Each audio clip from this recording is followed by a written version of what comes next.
Thank you, Justin. My name is Susie Worrell. I'm an alcoholic. And my sobriety date is October 23rd, 2012. Thank you for asking me to be here. That was quite the intro. I do a lot in Alcoholics Anonymous, and several years ago I would have definitely stood up here and told you every single thing that I do in Alcoholics Anonymous, and that's just not that important to me today. I guess I've gained some humility, but saying that, maybe that means that I haven't. I have a home group. It is the There Is a Solution group. We meet in Cary, North Carolina, about an hour from here on Tuesdays and Thursdays, and would love to see you all if you're out near Raleigh. I have a sponsor. I do sponsor other women. I have service commitments, and I go into some prisons every week. Just recently I had the opportunity to do some CPI work with a home group member. We went to a hospital and talked to some nurses and doctors, and for me that just seemed really intimidating. Like, what do I have to share with them?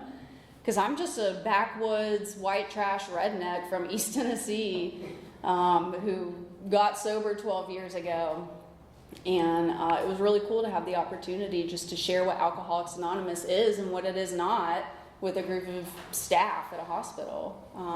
So typically when I'm asked to do something in AA, I will say yes. Not always, but typically I will. I'm going to tell you what I was like, what happened, and what I'm like today. When I first got sober, the first several times, a home group member reminded me of this recently, that I spoke at a group in Rocky Mount. This was like many, many years ago. And he said, I didn't know anything about you after you gave that talk. I knew about your mom's alcoholism, your family, everyone in your family's problems. Like, I didn't even know if you drank. And that was humbling to hear. But I do now know that I'm an alcoholic because I like the effect produced by alcohol. When I arrived here, I definitely would have told you it was because of all these other circumstances. You know, I grew up, my mom was married several times and divorced several times. We moved a lot. I'm originally from Alabama. We moved to East Tennessee, to a town that everyone had the same last names. You know, it was like a town of 500 people. And so when you moved to town, they're like, who are you? Where do you come from? And we're going to marry you to one of our kids because you're an outsider. But, you know, I really thought that it was because of all of these other things in my life, these disadvantages I felt. And if you had had the life that I had growing up, you know, there were drugs, alcohol, abuse of every kind. We had a dirt floor sometimes. The power wasn't always on. You know, I thought you would drink the way that I drank. And thank God that when I arrived at Alcoholics Anonymous, there were men and women there who, although I didn't understand it until much later, explained to me, like, no, that's not why you're an alcoholic. There are people that have those exact same circumstances that aren't alcoholics, and that blew my mind.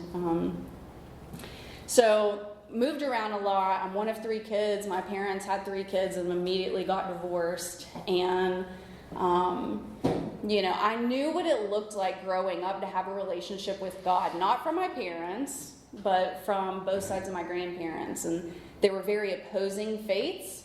One was in a cult, and the other was, you know, very Southern type Christianity. And, you know, it was very confusing because they were opposing, but I saw both sets of my grandparents be committed to their communities, to God, to trying to better their lives and help others, and I really wanted that, and I knew that that was missing from my life. So I decided, you know, to start going to church, and, you know, I was at the church every time it met, on Wednesdays, twice on Sundays, and I just thought, you know, I saw everyone around me and their lives looked good. And, you know, my juvenile understanding was if I do everything that they're doing and I pray the right way, like, my circumstances at home will change. And when they didn't, you know, I turned my back on God. And I remember that, just thinking, like, okay, this is not working. I still am going to go to church because I want to get out of my house.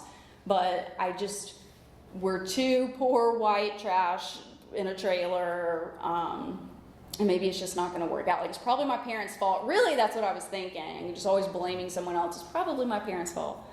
But, you know, God just probably isn't going to do anything for me. So I remember that time, just like really kind of walking away, but still being around. And it wasn't until I got sober, I was many years sober, that a sponsor suggested that I reach out to like the pastor of that church and kind of make amends so that I could move on with the relationship with God. That I found out that that church was doing so much in the background for me and my family that I didn't even know, and they never told me. So it's just another gift of this program to be able to see, like, I turned my back on God and thought none of those people were trying to be helpful, and really, you know, they were like dropping off groceries at our house. So just another gift of this program when I can stop being so arrogant and just take some direction. But I had a lot of fear of alcohol. I saw what it did in my family. I saw what it, you know, just like the change in family members when they would drink. And I was really scared of that. So, you know, I was in the DARE program and things like that. I don't know if that worked. I guess it did for a while. But, you know, I don't know that I ever made a solemn oath not to ever do those things, but I was like, I just need to like get out of here and try to better my life. And that's what I tried to do. So I went to college, decided that wasn't for me, moved back home, went to trade school, and, you know, I met a guy, as we do. And I just thought he was so wonderful. And, you know, I was 20 years old at this point. And he just looked at me and he was like, Susie, when you turn 21, like, what are you going to do when you don't know how to drink at the bar? And I was like, that's a great point. And I started drinking alcoholically that day. And I do want to make sure to say it was not that man's fault, but he did know how to drink. And he taught me well, I think. It was not his fault, but from that day, you know, I kind of felt like I deserved it. I was like, I've been working hard.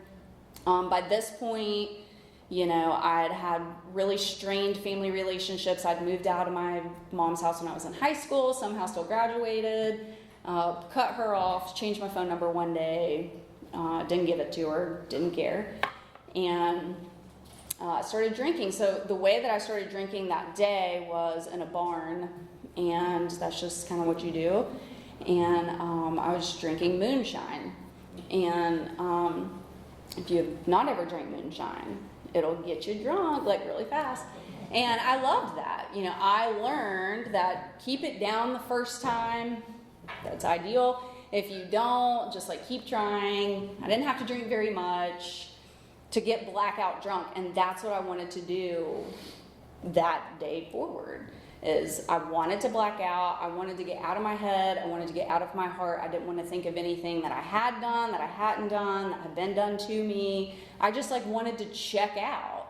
And I was able to do that. I was like, this is amazing. And I drank alcoholically every time I drank from that point forward. I did not ever try to drink like a lady that I can remember. And, you know, I guess if I did, I didn't end up drinking like a lady, so I blacked out. But, you know, that was the point for me, is it didn't matter. I loved to drink moonshine or whiskey and water, but I would drink anything. I don't want to make it sound like, you know, I had any preferences. I would drink anything. And the point was to black out. I didn't really care too much to like go out and have fun. I don't remember a lot of like really fun times while drinking. You know, we would go to football games and go camping and go out on the lake and on the boat. But like for me, I was drinking before we were doing those things, while we were doing those things, blacking out, getting in a fight, doing something, sneaking off, going home. You know, like it just, I don't remember having like a ton of fun. I was drinking with purpose. So, you know, I started drinking alcoholically, and I didn't drink every day. I could really hold it together. I got a job, got a career, and, you know, I could really hold it together because I knew when I drank, I wanted to drink all day and pass out, black out, wake up, continue doing it. So I could really hold it together and work like 12 hours a day, 13 hours a day, just like really grind, do as much as I could, because I knew I would have the next day off work. So I really liked to work a day, have a day off, work a day, have a day off. And I would just drink as much as possible on the days I had off. Like I would go home from work and just like go straight to sleep. Like, don't talk to me. I don't care if it's 7:30. Like, don't talk to me. I'm going to bed, because as soon as I wake up tomorrow, I'm going to start drinking. And at some point in there, I mean, I started having the shakes. I really thought, until I arrived in Alcoholics Anonymous, I thought that I was shaky in the morning because I hadn't had coffee yet. Like, I don't know why. That really made sense to me. I'm like, oh, I need to have coffee. And then I can start drinking and pretending to do chores. But like, I'm shaky because I need to have caffeine. And that really made sense to me. But looking back on it, I mean, it was pretty serious pretty fast for me. So at some point, I really blamed that relationship. Like, my life is so bad. That relationship, like, we would be together and we'd break up and I'd change the locks. And, he'd run his truck up in the yard and go hunting for 2 weeks. I wouldn't talk to, like, it was just very not ideal. And so I blamed him. Everything is his fault. And I called my sister up. She had moved to North Carolina. And so I called my sister one day, and this is something that I did a lot. She had lived in Ohio. She had lived in Indiana. And I would call her up and just be like, oh, life sucks. My boyfriend sucks. I don't talk to mom. I don't talk to any family here. I'm going to move where you are. I had told her that so many times. But this time, I called her up. She's living in North Carolina. And I said, I'm going to move where you are. Like, I'm coming to visit in 5 weeks, and I'm just going to move in with you. And she was like, great. And that's exactly what I did. I told that guy that I was dating a couple weeks before, like, by the way, I'm not coming back. And he didn't care, And so I moved to North Carolina. My sister called. She set everything up. She got the moving truck set up. I just was not capable of doing things like that. So she did all of that, and I moved to North Carolina. And much to my surprise, when I moved here, like, my drinking got worse. And now, instead of like sitting alone in my garage with my refrigerator and fan and table, chain smoking cigarettes, getting blackout drunk, instead of doing that, I was just like on this tiny little porch that was connected to someone else's porch, alone, doing all of those things, calling people blackout drunk, just spewing all my garbage on them, hanging up, and turning my phone off. Like, that was my favorite thing to do. Call people, cry, my life is so bad, it's so horrible, and it's everyone else's fault, and then just hang up. So I also, in my blackouts, would get to where I just deleted my call history and on my text history, and then I didn't have to deal with it the next day. I just got to this point where when I had moved to North Carolina, I had a job, I had a career, that was no problem. But, I just couldn't quite drink the way I wanted to, so I manipulated my schedule, got back on my drinking schedule, and, things just still were not better. To me, I thought Tennessee was the problem, all these people are the problem. It was never my drinking. And it got worse. So, at some point, in order to feel better, my dad had still lived in Alabama, like, my whole life, and I decided what I liked to do when I was feeling particularly bad about myself is I would do something for you, so you would tell everyone how great I am. And I convinced my dad to move to North Carolina so that we could, be a happy family. My sister lived here, and, it was going to be great. And so he did, and then I didn't even go and see him for like many, many weeks because my objective was just like, tell everyone that I got you to move here and I helped you, but I'm not really going to do anything. Like, I'm going to be at home drinking. And at some point, once I started feeling bad about myself again, he had asked me for help with a computer question, which if you know me, I'm like not the person to ask about that, but I figured I probably know more than he does, so I went to his house to help him with this, with the only objective that he was going to tell everyone that I had helped him. And that's just how selfish and self-centered I was. I could not tell you that when I got to AA, but looking back on it now, that's exactly why I did everything that I did, was for some kind of praise. And I went to his house, I helped him with his computer question. Here's what I can tell you about that day. The way that I was drinking is, it was my day off of work, so I can tell you I had been drinking that day. I don't know how much. I never tried to not drink. Like, it was a lot, probably. That's what I'm trying to say. And I got to his house, helped him with the question. I know I drank while I was there, because also, you just knew when I showed up anywhere, I'd already been drinking. I may lie about it, but I'd already been drinking. I get there, I'm going to drink while I'm there.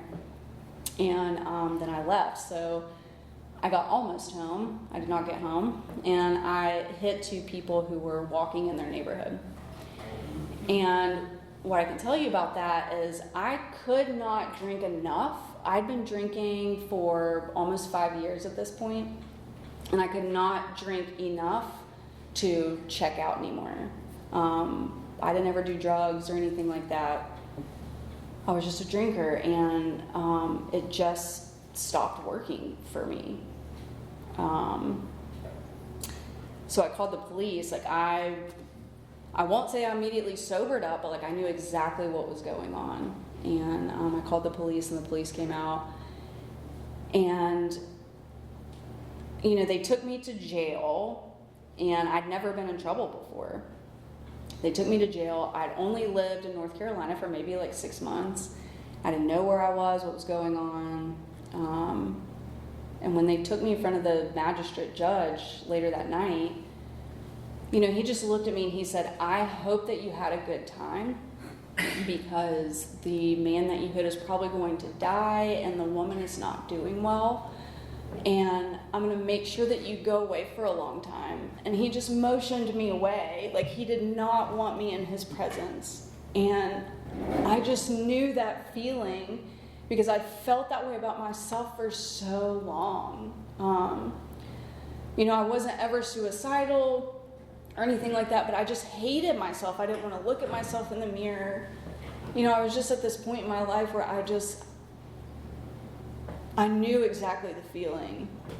And, you know, I thought it very fitting. They didn't have any cells available, so they just gave me a mat and put me under the stairs. And I just wanted to be under the jail. I never wanted to leave, because, you know, I didn't know what my problem was. I still didn't know that alcohol was a problem, but I physically harmed people, and like, I didn't know what to do. So, the next morning, my dad and my sister bailed me out of jail. And I ended up talking to an attorney who said he couldn't help me. He told me to call someone else. I ended up in a treatment center.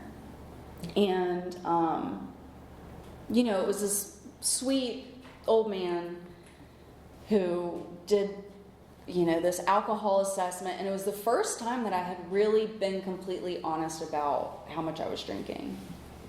And he just looked at me and he said, "You're going to treatment." And I can't tell you how or why or what I did in the week's time between the day I had that accident and the day I was in treatment. But I didn't drink, and they kept telling me, like, don't drink, we're not a detox, you know, you need to show up here, we're not a hospital. And I did not drink during that week. You know, I really relate where it says in the book that sometimes fear sobers us up for a bit, because I can't tell you what I did during that week, but I didn't drink. And I showed up at that treatment center. And I'm not here to like totally crap on treatment centers. I was there for 30 days. It was a fine experience. I learned a lot. One of the key takeaways was that I should have been doing cocaine to stay up longer to drink more. Did not know that's why people were doing that. But They introduced me to Alcoholics Anonymous. They took us to meeting of Alcoholics Anonymous. All of that other information, Father Martin, Chalk Talks, workbooks, all of that, it was fine. I don't remember any of that. What I remember is when I walked into a meeting of Alcoholics Anonymous and it seemed like it was all old men who I couldn't relate to. When they started talking about their alcoholism, I knew that I had what they had, and I could tell that they had some kind of solution.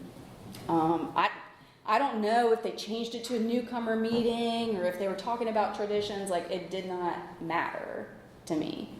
I just knew that I needed to be in AA. So when I left that treatment center, my counselor called a woman in Raleigh and gave her all of my personal information. I thought that was a HIPAA violation. I was very upset about it. And that woman said that she was going to pick me up that night and take me to a meeting, and she did. And at that point, she was already an old timer. Like, to me, she seemed freaking ancient, And, but she picked me up and she explained to me, like, the meeting we're going to, here's what's going to happen. You need to get some phone numbers. And she encouraged me to be honest. Now, I was not honest because, I was hearing all of these little catchy things in AA, about 90 and 90 and listen for your story. And I just was not hearing any of that. I couldn't go to 90 meetings in 90 days. And I was like, well, I'm going to try to do this the best I can. I know I'm going to prison. I don't know for how long. And I just I knew I needed to be in AA, but I just thought that I was so much worse. I had so much guilt and shame about what I had done. And, I just was hearing stories of, girls who drank too much in college and got kicked off the soccer team. You can be an alcoholic if those things happen. And a lot of those women are still my really close friends today. But I was just like, I'm worse. And so she encouraged me to talk to these women and be honest. And so when I finally did, I'd been sober in treatment for 30 days. And then I had been sober in AA in Raleigh for maybe 30 days, so 60 days. These women had known me for 30 days. And I sat them all down very dramatically at a coffee shop, and I was like, hey, I need to talk to you. And the girl who drank too much in college was like, well, what's going on? Are you going to jail? Are you going to prison? What's happening? That happens all the time in AA. You're going to be fine. And I was just like, well, how does she know? She doesn't know anything. And she's the one who introduced me to all of these women who took the meetings into the prisons where I was going to be housed. These women taught me that I needed to show up in Alcoholics Anonymous and work the steps, get a sponsor, try to do it as honestly as I could. And they had me greeting at the midwinter conference 2 weeks before I was going to prison. I was like, y'all don't understand, my family wants to see me. I need to work and save money. I'm trying to be self-supporting. And they're like, no, we're going to greet at this conference, And I was just in the depths of despair that I was willing to do anything that they told me to. So I was shaking hands, and that's where I met a lot of these women who brought the meetings into me while I was incarcerated. At my sentencing, my attorney had told me, he said, hey, these people want to talk to you. And I was just like, I don't think I can do that, but I need to talk to some people. So I talked to my sponsor about it, and I'm just going on and on, I don't think I can do that. It's going to be too hard. And she let me go on for a little while. And then she just said, well, Susie, it's a good thing it's not about you. And I guess I hadn't considered that. And, so at my sentencing, these people were willing to sit in a room with me. They don't have existing injuries today because of that accident, but they did at that time. And they were willing to sit in a room with me and tell me exactly how it affected their family, their kids, their grandkids, their lives, their abilities to work, to do fun things they had planned. But then they were also, willing to tell me they saw that I had a relationship with God. They were very religious people, and that they hoped I would continue that while I was incarcerated and after.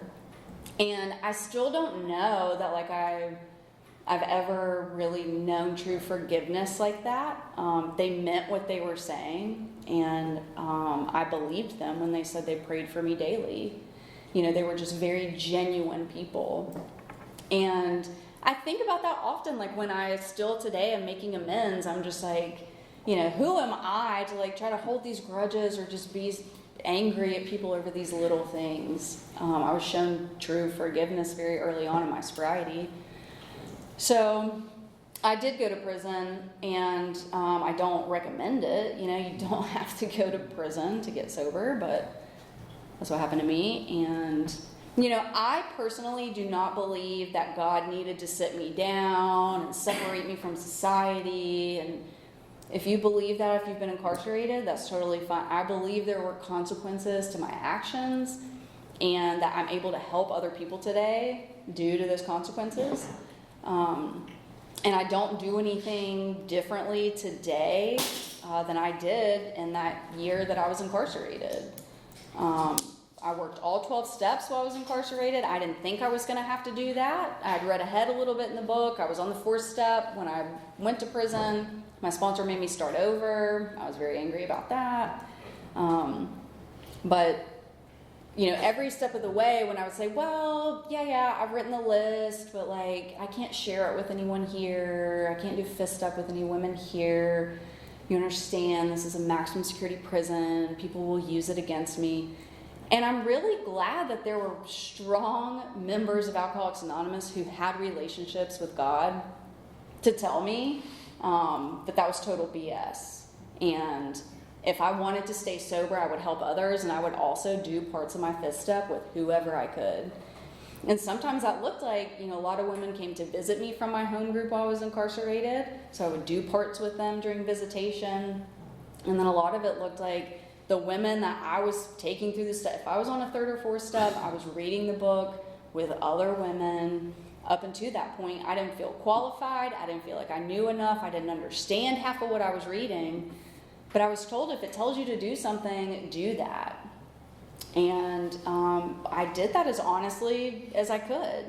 It really just was not relevant that I wasn't educated or that I didn't completely understand what I was doing. Because even now that I do understand it, sometimes I read the book with someone and I'm like, wow, I've never read this part before, and I've read that page 100 times.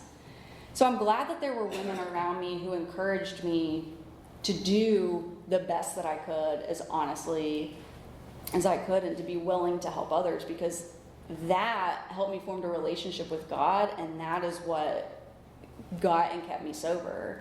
It was not understanding everything that I was doing, and it's still not.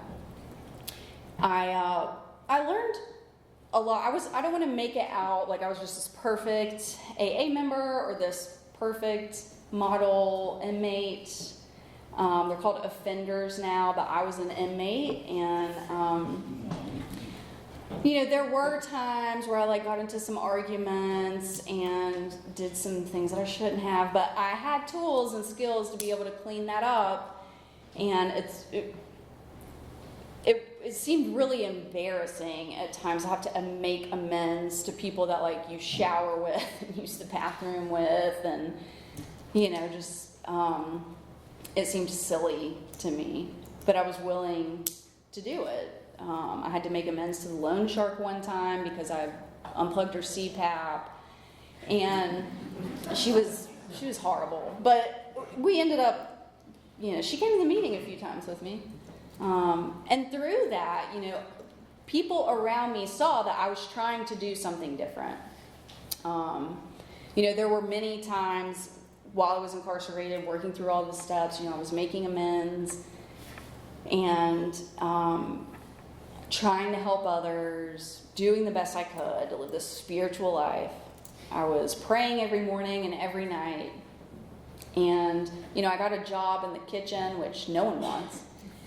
And people fake injuries or get real injuries to get out of it, and I considered that, but I knew my sponsor wouldn't go for that. So I'm like, okay, maybe I'll try to get out of it a different way. Couldn't get out of it. She said, hey, why don't you just do the job? And so I did.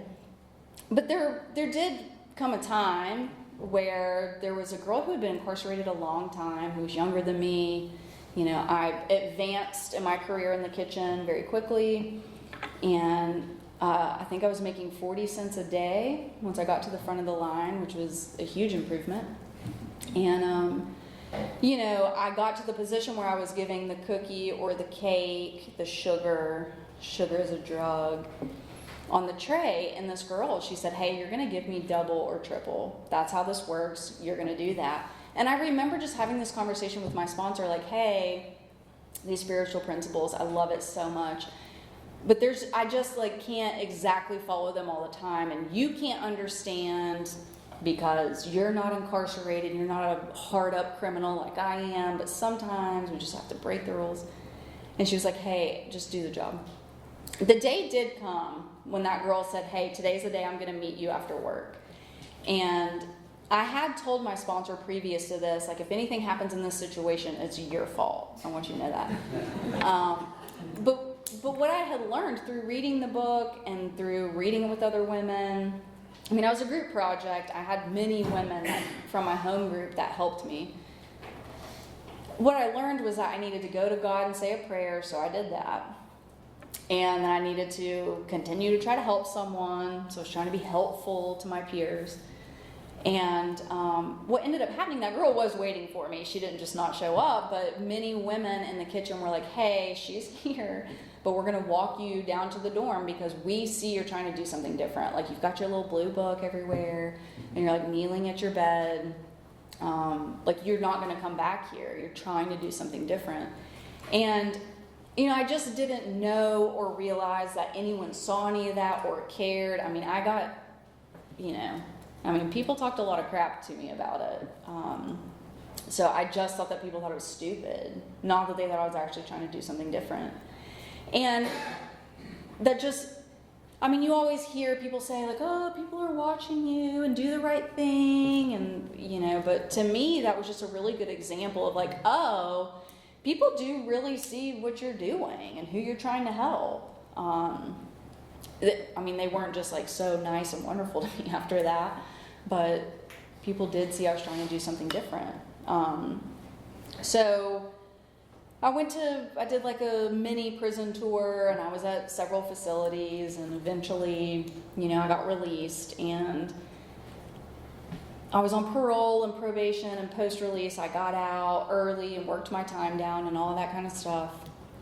And, you know, I really felt like I had missed out on Alcoholics Anonymous the way other people talk about it. So when I got out of prison, I didn't just rush to do corrections work. Actually, I never wanted to do that. I never wanted anyone to know I had been in prison, leave it in the past, move forward, just talk about being sober. And I did do that for a while.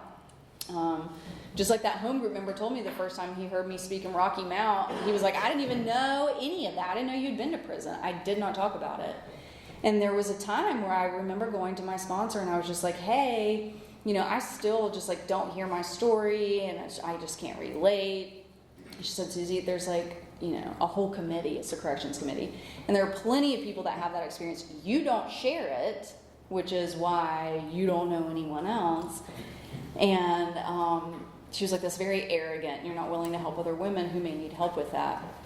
So, you know, I tried to get honest about that, and I ended up getting a new sponsor who was very involved.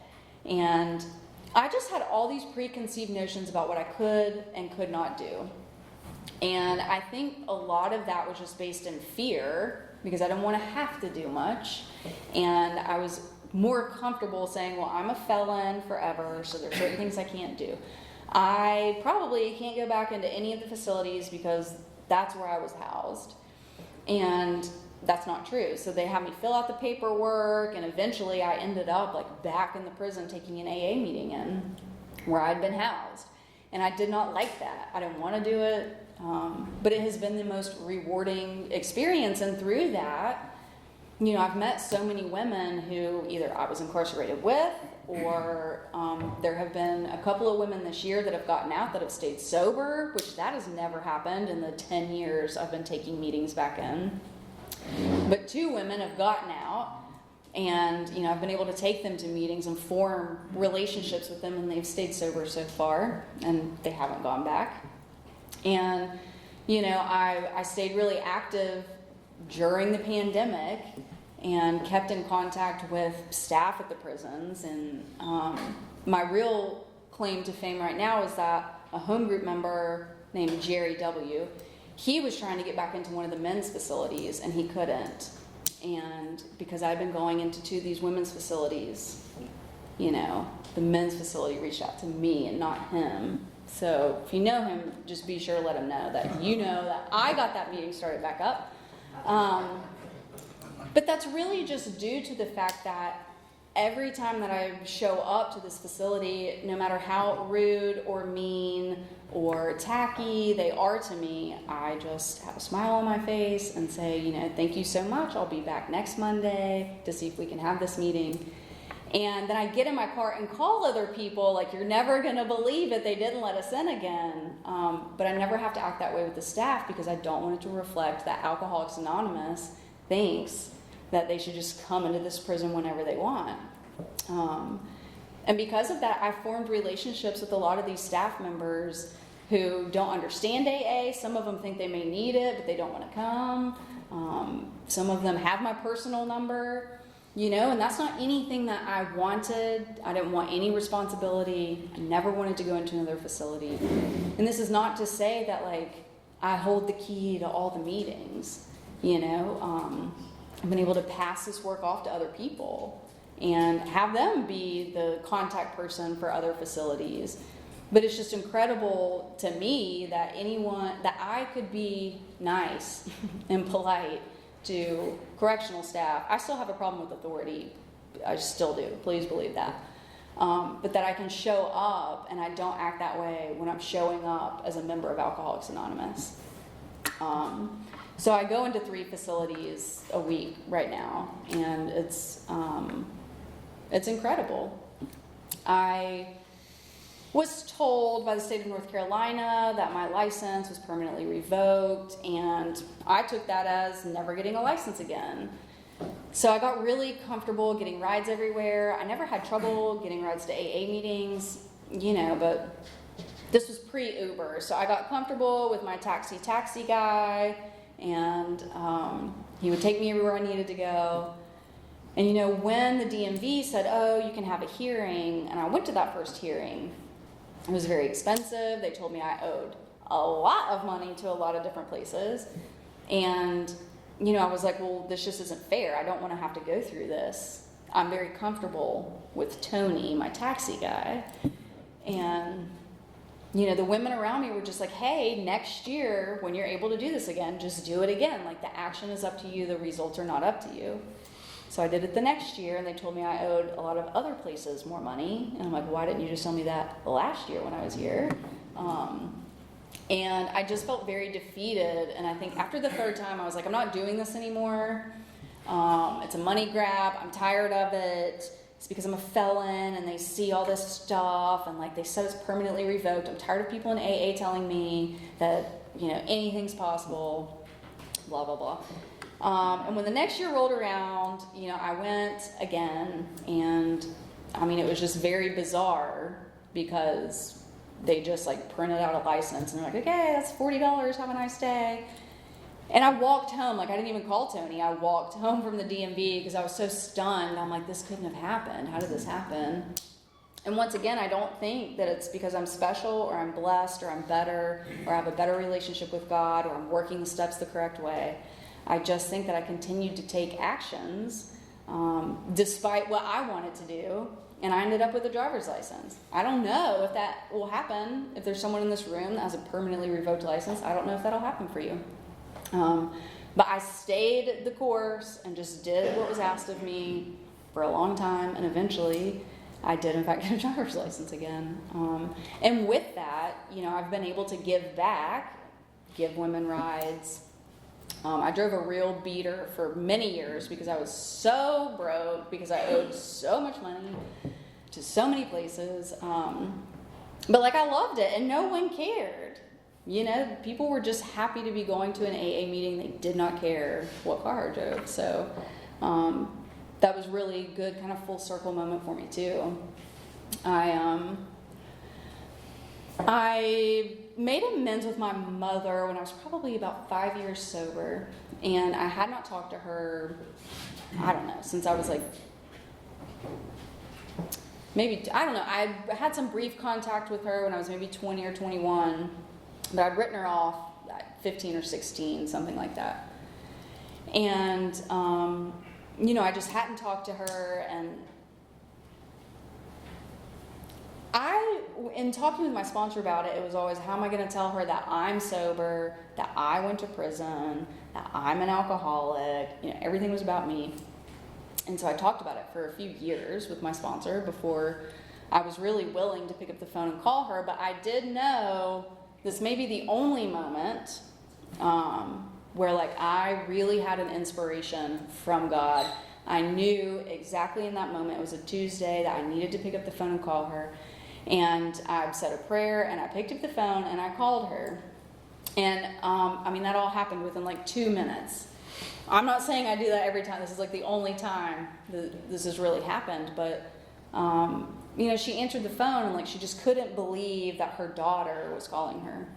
And so I set up a time to go see her in East Tennessee and make amends to her. And when I did that, she was not sober. I did not expect her to be.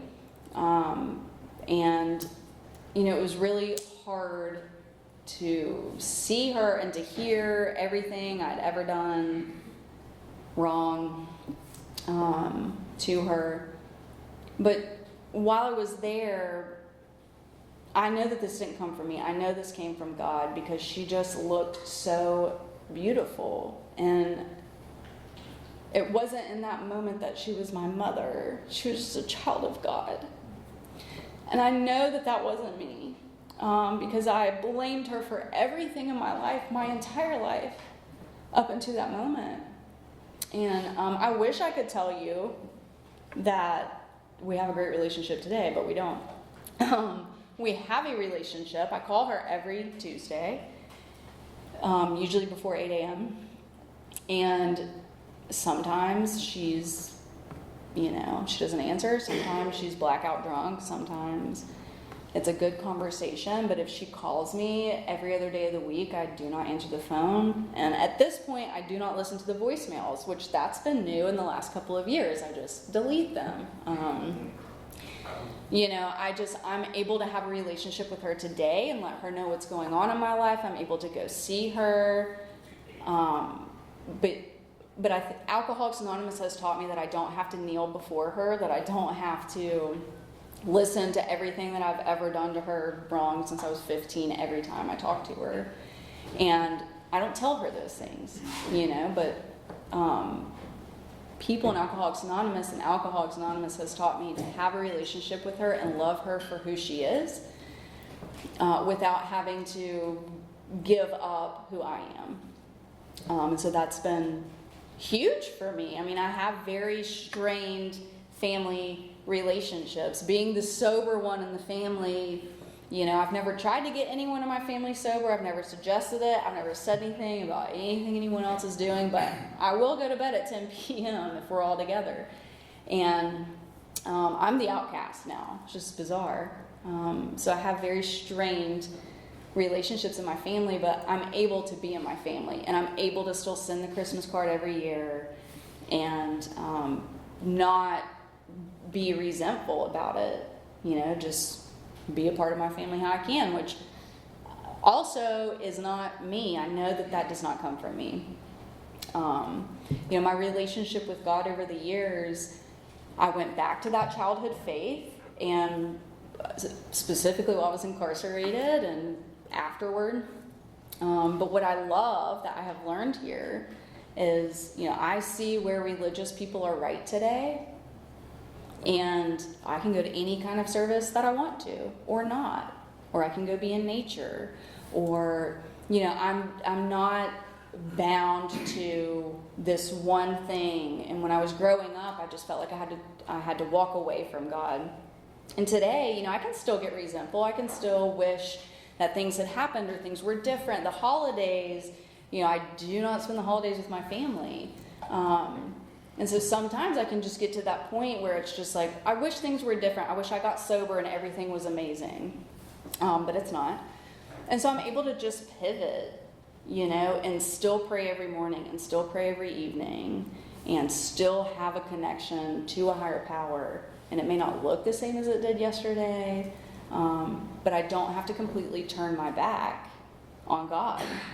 And so that's been really huge for me too, because there have been several times in my sobriety where things have happened or not happened, where I'm just like, well, this sucks. I see it happening for everyone else. And it can go back to that kind of childhood place of feeling like everyone else is getting something I'm not.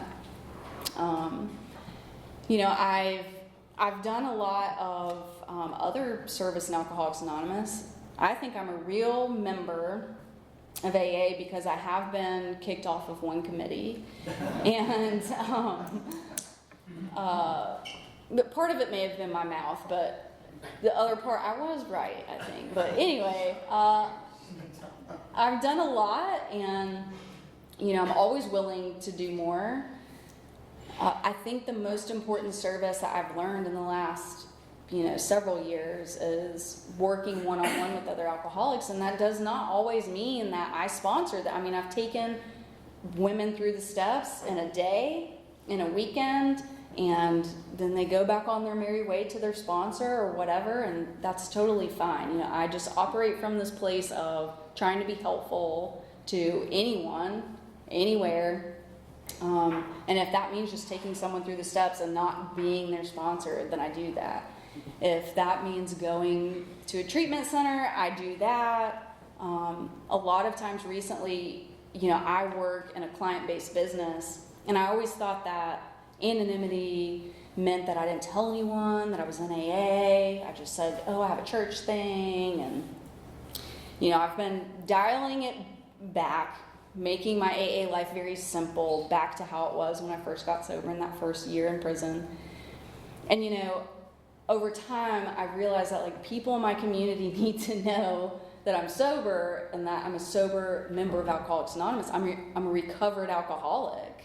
And so over the last several years, when people bring me wine for Christmas, because they do, I'm able to just say, oh, I don't drink, I can give that to someone else or whatever. I'm a recovered alcoholic. I'm a member of AA. If you ever know anyone who needs help, give them my number. I can find someone to be able to help them. And the people that are not alcoholics don't remember any of that and bring me wine every year still. That, they just don't even register at all. And today I don't even get upset. I'm not like, how do you not remember I'm an alcoholic? I'm just like, that person is not an alcoholic because they keep bringing it to me. And the people that do have trouble with their drinking have a lot of questions. And, thank God that I have people in AA that I can call if I don't know the answers or how to handle a question. But I feel very fortunate that I'm no longer embarrassed or ashamed to be a recovered alcoholic or of my past or of things that I've been through, because I can help other people with those experiences, which is not what I wanted to do when I arrived here. So you all helped me do that and helped ease my mind. I got a passport recently. I went out of the country. I never thought that I could do that. I'm still a felon, and they knew, the country I went to knew. They let me in and back out. And I went through the proper channels to do that. It took a long time, but I went through the proper channels to do that.